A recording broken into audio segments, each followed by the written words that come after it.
अब तुम अंदाजा लगा कर बैठे हो कि मैं कथा में जाऊंगी, मैं कथा में जाऊंगी, मुझे कथा में जाना है, मुझे शिव पुराण में जाना है। तुम ऐसे शिव पुराण में जा ही नहीं पाओगे।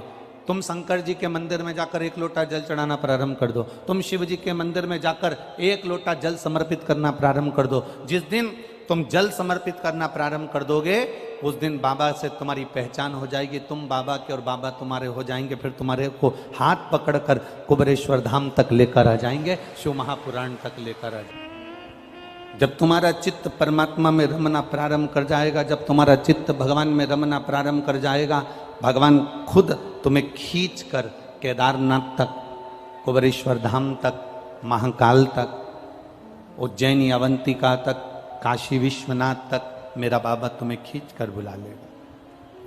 हमारे नजदीक के शिवालय में, हमारे नजदीक के शिव मंदिर में हम जाएंगे, तब तो हमारे बाबा से हमारी पहचान बनेगी। होकर जाइए शिव के द्वार पर। कोई अभिमान नहीं, कोई अहंकार नहीं, कोई आसक्ति नहीं, कोई वासना नहीं, कोई काम नहीं, कोई लोभ नहीं, कोई तृष्णा नहीं, एकदम खाली होकर जाइए। और जो शिव के द्वार पर खाली होकर जाता है, गुरु के दरवाजे पर, बड़ों के दरवाजे पर, बड़ों के पास जो एकदम खाली होकर गया, उसको सब मिल गया, सब कुछ।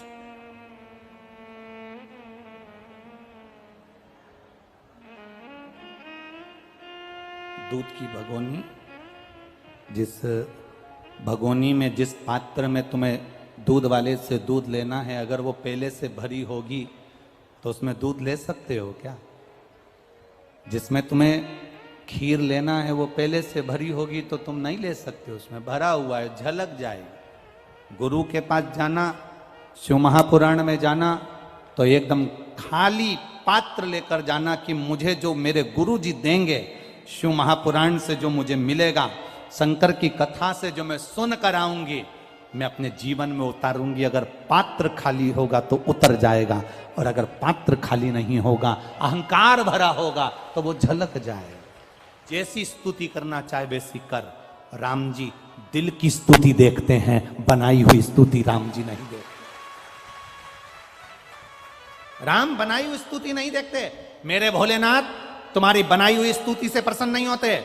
जिस दिन तुम्हारे दिल में आ जाए और तुम शंकर जी के मंदिर में जल चढ़ाने के लिए जाओ, उस दिन तुम बाबा से प्रार्थना दिल से भी कर सकती हो। बाबा, बाबा, ओ भोलेनाथ जी, शंभू, जल चढ़ा चढ़ा के सावन के महीने में ठंड लग रही होगी तेरे को। बाबा, बहुत ठंड लग रही है। आज मैं जो दिया लगाऊंगी ना, उसमें हाथ लगाकर तेरे को सेक दूंगी, ठंड नहीं लगेगी तेरे। कभी दिल करा करे, बहुत सारी बेलपत्री पड़ी हो ना, तो बाबा को ढक दो। बाबा, ठंड नहीं लगेगी इसलिए मैं ढक रही। कभी कभी गणेश जी और कार्तिक के ऊपर हाथ रखकर कह दो, बाबा जैसे ये तेरे 2 पुत्र हैं ना, वैसी मैं तेरी बेटी हूं बाबा, पर बहुत दुखी हूं बाबा। बाप अपनी बेटी को दुखी देख सकता है क्या बाबा? बाबा बहुत तकलीफ में हूं, तेरे बेटों की तरह मुझे भी मान लेना बाबा। तेरी बेटी अशोक सुंदरी की तरह मैं भी हूं ना बाबा, बहुत दुखी हूं बाबा, तू सुन ना बाबा। तेरा मैंने पशुपति व्रत भी करा था बाबा, पर हो सकता है मुझसे कोई गलती रह गई हो ना, तू मुझसे खुश नहीं हुआ। पर पिता है ना तू मेरा, पिता पिता होता है। बेटी चाहे कैसी भी हो ना बाबा, पर पिता कभी अपनी बेटी से नाराज नहीं होता। बाबा, आज एक बेलपत्री मैं तुझे चढ़ा कर जा रही हूं, ये समझना तेरी बेटी अपना हृदय, अपना दिल तुझे देकर जा रही है, तो संभाल लेना बाबा। दिल से कहो उसको, स्तुति दिल से होना चाहिए। दिखावे से शिव के मंदिर कभी मत जाओ।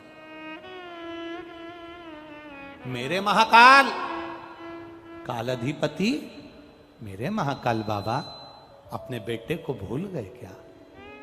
मेरे महाकाल बाबा अपनी बेटी को भूल गए क्या?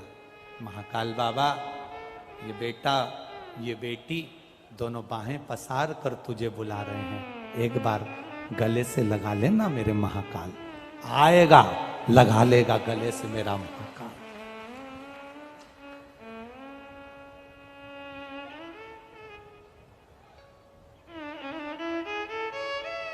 दिखावे से दूर हो जाओ। शंकर के मंदिर में जब जाना तब तुम दिखावे से दूर होकर जाना। वो कहा था पंचमी, अष्टमी, एकादशी, प्रदोष, शिवरात्रि, अमावस्या, पूर्णिमा, इस दिन ये 7 दिवस आपको बताए थे और कहा गया था कि 5-5 दिए लगाना शाम के समय पर, बन सके उन दिए को लंबी बाती का। कौन सी बाती का? जम के बोलो जरा। लंबी बाती का। आपको पहले भी कथा में कहा, लंबी बाती का जो दिया होता है, लंबी बाती का जो दीप होता है, वो दीप हमारे जीवन में वंश की भी वृद्धि करता है। इसलिए हमारे यहाँ पितरों का दिया, देवी जी का दिया, नवरात्रे का दीप, ये सब लंबी बाती के लगते हैं। तो लंबी बाती का जो दीप होता है वो हमारे यहाँ वंश की भी वृद्धि करता है, लक्ष्मी की भी वृद्धि करता है, सुख समृद्धि। और अगर मान लो भूल से हमारा कहीं पैसा अटक गया और वो व्यापारी नहीं दे रहा, तो लंबी बाती का जो दिया होता है वो पैसा भी हमारा वापस लौटा कर लाता है। इसलिए लंबी बाती के दीप का स्मरण करा। अब नरसिंह शिला के रूप में बाबा देवाधिदेव महादेव की कृपा, नरसिंह शिला के रूप में अलखनंदा नदी में आज भी नरसिंह भगवान विराजमान है। कभी आप लोग बद्रीनाथ जाएं तो पुल पर से जब बद्रीनाथ का दर्शन करने के लिए जाते हो, राइट में जो ताप्ती कुंड है जिसमें गर्म पानी होता है, उस कुंड से बिल्कुल नीचे की ओर देखोगे तो एक नरसिंह शिला मिलेगी। ये नरसिंह शिला का बड़ा महत्व है। 2 चीजों के लिए नरसिंह शिला बड़ी महत्व रखती है।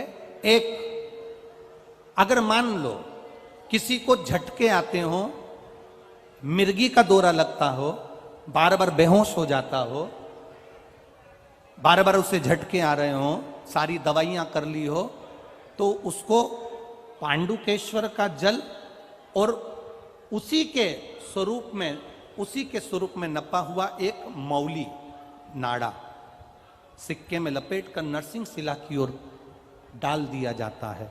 महाराज उसके बाद उसको झटके आना बंद हो जाते हैं, उसको फिट आना बंद हो जाता है। नरसिंह शिला का इतना महत्व। पांडुकेश्वर का जल उस जीव को हमेशा देना चाहिए जिसको झटके आते हैं, जिसको झटके आ रहे हैं। पांडुकेश्वर बद्रीनाथ जाते हैं तो बीच में पांडुकेश्वर पड़ता है। आप अगर देखेंगे तो बड़ा बोर्ड लगा हुआ है पांडुकेश्वर का। वहां उतरेंगे, जल लेंगे भोलेनाथ जी के शरीर का और वो जल बोतल में भरकर लेकर आएंगे, उसको दीजिए। पांडुकेश्वर। नरसिंह शिला, जिन पति पत्नी में झगड़ा हो गया, वो अदालत में बात चल रही हो और वो तलाक नहीं चाहते तो भी तलाक हो रहा है, किसी भी रूप में, कहीं ना कहीं किसी ना किसी रूप में आपस में संबंध बेकार हो रहे हैं, तब नरसिंह शिला का प्रयोग, मौली का प्रयोग, पूर्व में भी हमने कथा में कहा है, वो डला होगा यूट्यूब पर, वो कर सकते। भगवान शिव का अधिक मास की अमावस्या समापन और सावन का महीने का लगना, यह भगवान शंकर के श्रंभेश्वर रूप का प्रागट्य है।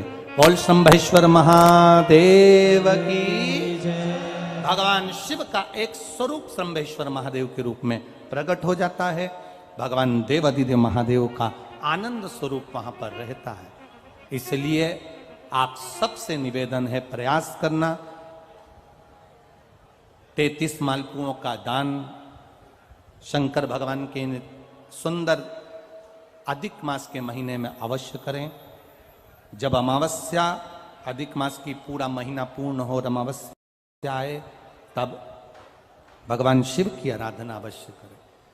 16 अगस्त का दिन है।